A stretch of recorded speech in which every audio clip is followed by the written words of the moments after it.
चाहे मनुष्य कितना ही अभागा क्यों ना हो, यदि वह प्रातः काल 3 बजे से लेकर 6 बजे के मध्य ब्रह्म मुहूर्त में उठकर अपने कर्म आरंभ कर दे, तो वह जो भी इच्छा करता है वह निश्चित ही पूर्ण होती है। एक समय की बात है, माता पार्वती ने भगवान शिव से निवेदन किया, हे स्वामी, मैंने देखा है कि चाहे मनुष्य कितना ही दुर्भाग्यशाली क्यों न हो, यदि वह ब्रह्म मुहूर्त में उठता है तो उसके जीवन में सुख, शांति और सफलता स्वतः आने लगती है। ऐसा क्यों होता है? कृपया मुझे इस रहस्य का बोध कराइए। भगवान शिव ने प्रसन्न होकर कहा, हे देवी, तुम्हारा यह प्रश्न अत्यंत कल्याणकारी है। मैं तुम्हें इस प्रश्न का उत्तर एक कथा के माध्यम से दूंगा। ध्यानपूर्वक सुनो। जो मनुष्य इस कथा को पूर्ण श्रद्धा से सुनता है वह कभी भी इस अमूल्य अवसर को अपने हाथ से नहीं जाने देता। ब्रह्म मुहूर्त का रहस्य जान लेने के पश्चात उसका संपूर्ण जीवन परिवर्तित हो जाता है। बहुत समय पूर्व की बात है, काशी नगरी में दीनू नामक एक बालक रहता था। वह हृदय से अत्यंत अच्छा था, किंतु उसमें एक बुरी आदत थी। वह प्रातःकाल बहुत देर से उठता था।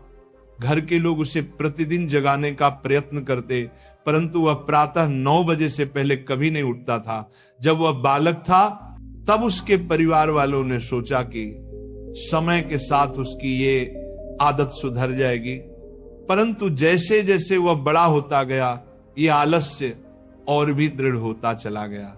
दुनिया इधर से उधर हो जाए, किंतु दीनू कभी जल्दी नहीं उठता था। उसके पिता उसकी इस आदत से अत्यंत दुखी रहते। धीरे धीरे उस पर नकारात्मक शक्तियों का प्रभाव बढ़ गया। वह सबको पलटकर उत्तर देने लगा।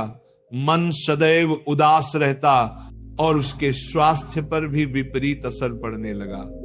जब उसे ज्ञात हुआ कि उसके सभी मित्र जीवन में सफलता प्राप्त कर चुके हैं, तब वह और अधिक विषादग्रस्त हो गया।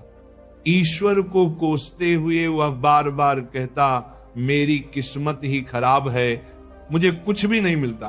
परंतु उसके पिता यह भली भांति जानते थे कि उसकी असफलता का वास्तविक कारण उसका आलस्य और देर तक सोना है। एक दिन उसके पिता को एक महान सन्यासी के विषय में जानकारी मिली।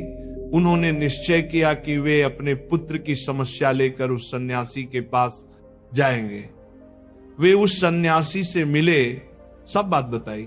सन्यासी ने कहा, कल अपने पुत्र को मेरे आश्रम में ले आइए, मैं उसे एक उपाय बताऊंगा। पिता घर लौटे। उन्हें ज्ञात था कि यदि वे सीधे कहेंगे तो पुत्र तैयार नहीं होगा, अतः उन्होंने प्रेम पूर्वक कहा, बेटा, तेरे सभी मित्र सफलता प्राप्त कर चुके हैं, क्या तू सफल नहीं होना चाहता? लड़के ने उत्तर दिया, चाहता तो हूं पिताजी, पर जब भी उनसे रहस्य पूछता हूं वे कुछ नहीं बताते। पिता मुस्कुराए और बोले, मुझे उस रहस्य का ज्ञान हो गया है कि वे सब सफल क्यों हो रहे हैं।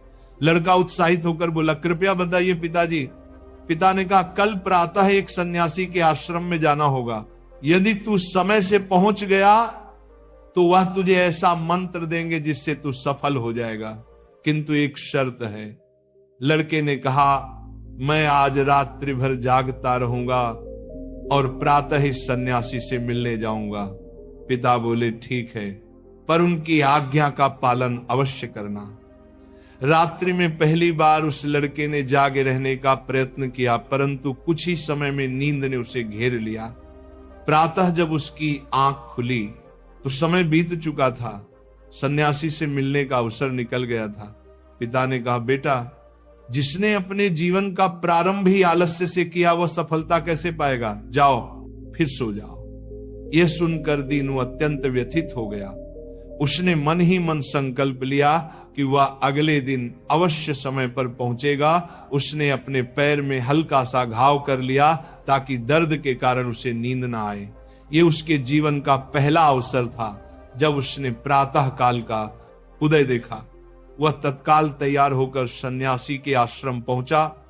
वहां उसने देखा कि सन्यासी और उनके शिष्य ध्यान में लीन हैं। ध्यान समाप्त होने के बाद वह सन्यासी के चरणों में गिर पड़ा और बोला, गुरुदेव कृपा कर मुझे ऐसा मंत्र बताइए जिससे मैं भी अपने मित्रों की भांति सफल हो सकूं। सन्यासी मुस्कुराए और बोले, अच्छा तो तुम वही बालक हो जिसके पिता मुझसे मिलने आए थे। मैं तुझे वह मंत्र अवश्य दूंगा, परंतु एक शर्त पर। लड़का चिंतित हो उठा, कौन सी शर्त गुरुदेव? सन्यासी बोले, तुझे अगले 21 दिनों तक मेरी आज्ञा का पालन करना होगा, तब मैं तुझे वह दिव्य मंत्र दूंगा। यदि बीच में तेरा संकल्प टूटा तो उस मंत्र का कोई प्रभाव नहीं रहेगा। लड़के ने दृढ़ निश्चय के साथ कहा, गुरुदेव मैं आपकी सभी आज्ञाएं स्वीकार करता हूं, अगले 21 दिनों तक मैं आपका दास बनकर रहूंगा। सन्यासी बोले, अच्छा कल से तेरा कार्य प्रारंभ होगा। तू यहीं आश्रम में रहेगा, ब्रह्म मुहूर्त में उठेगा, ध्यान करेगा और अन्य कार्यों में सहयोग करेगा। संकल्प दृढ़ रखना। पहले कुछ दिन सब ठीक रहा, पर 8वें दिन उसका संकल्प टूट गया। वह फिर देर तक सोया रह गया। प्रातः जब उठा तो अत्यंत पछताया और रोते हुए सन्यासी के चरणों में गिर पड़ा, गुरुदेव मुझसे बड़ी भूल हो गई, अब मैं कभी सफल नहीं हो पाऊंगा। सन्यासी ने स्नेहपूर्वक कहा, नहीं पुत्र, फिर से आरंभ कर, असफलता ही सफलता की जननी है। अब दृढ़ संकल्प के साथ आगे बढ़। लड़के ने पूछा, गुरुदेव ब्रह्म मुहूर्त में उठना इतना आवश्यक क्यों है? यहां सब लोग इतनी जल्दी क्यों उठते हैं? तब सन्यासी ने उसे गूढ़ ज्ञान दिया। रात्रि को 4 प्रहरों में विभाजित किया गया है। पहला, रुद्र काल संध्या 6 बजे से 9 बजे तक। दूसरा, राक्षस काल रात्रि 9 बजे से 12 बजे तक। तीसरा, गंधर्व काल रात्रि 12 बजे से 3 बजे तक। और अंतिम मनोहर काल, जिसे ब्रह्म मुहूर्त या अमृत बेला कहा जाता है, प्रातः 3 बजे से 6 बजे तक।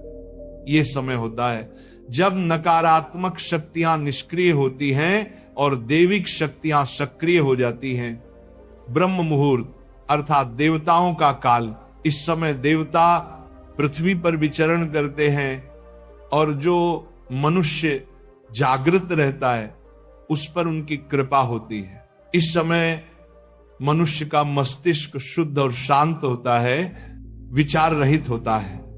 यदि इस समय अध्ययन किया जाए तो ज्ञान दीर्घ काल तक स्मरण रहता है। प्राचीन काल में लोग सूर्यास्त के साथ दिन का अंत करते और सूर्योदय के साथ आरंभ। यही प्रकृति के साथ तालमेल का रहस्य है। लड़के ने कहा, गुरुदेव यदि मैं ब्रह्म मुहूर्त में उठूं तो मुझे क्या करना चाहिए? सन्यासी बोले, प्रातः उठते ही सबसे पहले धरती माता को प्रणाम करो, फिर अपनी दोनों हथेलियों को देखो और ईश्वर को धन्यवाद दो कि उन्होंने तुम्हें एक और शुभ प्रभात देखने का अवसर दिया। उसके पश्चात स्नान करो, जिससे शरीर ही नहीं मन भी शुद्ध होता है। फिर ध्यान आरंभ करो। ब्रह्म मुहूर्त में ध्यान का काल अत्यंत शुभ माना गया है। यदि तुम किसी मनोकामना की पूर्ति चाहते हो तो उसी समय ध्यान में बैठो, रीढ़ और गर्दन सीधी रखो, सुखासन में बैठकर आंखें बंद करो और ध्यान आज्ञा चक्र पर केंद्रित करो, जो दोनों भौहों के मध्य स्थित है।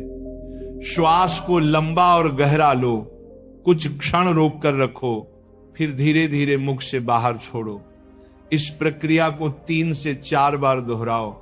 इस दौरान अपनी मनोकामना को मन ही मन दोहराते हुए अपने इष्ट देवता और गुरु का चिंतन करो। जब यह अभ्यास प्रतिदिन किया जाता है तो इच्छा अवचेतन मन तक पहुंच जाती है और शीघ्र ही पूर्ण होती है। यही आज्ञा चक्र की शक्ति है। उस सन्यासी ने कहा कि ब्रह्म मुहूर्त में किया गया संकल्प कभी व्यर्थ नहीं जाता। इस समय ईश्वर की कृपा विशेष रूप से प्राप्त होती है। लड़के ने अगले 21 दिनों तक पूर्ण निष्ठा से इस नियम का पालन किया। अब वह अनुशासित, शांत और प्रसन्न चित्त बन गया था। 21वें दिन वह प्रसन्न भाव से सन्यासी के पास पहुंचा और कहा, गुरुदेव मैंने 21 दिनों का संकल्प पूर्ण कर लिया है। आप कृपया मुझे वह सफलता का मंत्र बताइए। सन्यासी मुस्कुराए और बोले, पुत्र, पिछले 21 दिनों से जो अभ्यास तू कर रहा है वही तेरा सफलता का मंत्र है। जो व्यक्ति ब्रह्म मुहूर्त में उठकर ध्यान करता है वह जीवन में कभी असफल नहीं होता। तूने ब्रह्म मुहूर्त का रहस्य जान लिया है, इसे जीवन पर्यंत निभाना यही तेरा सिद्धि मार्ग है।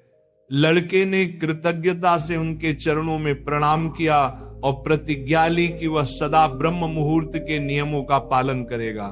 भगवान शिव ने कहा, हे पार्वती, अब तुम्हें ज्ञात हो गया होगा कि ब्रह्म मुहूर्त का क्या महत्व है। माता पार्वती बोली, हे स्वामी, अब मुझे ब्रह्म मुहूर्त का संपूर्ण ज्ञान प्राप्त हो गया है। इतना कहकर माता पार्वती ने भगवान शिव को प्रणाम किया। यदि यह कथा आपको प्रेरणादायक लगी हो तो इसे अवश्य दूसरों तक पहुंचाइए। ब्रह्म मुहूर्त में जागो, जीवन को दिव्य बनाओ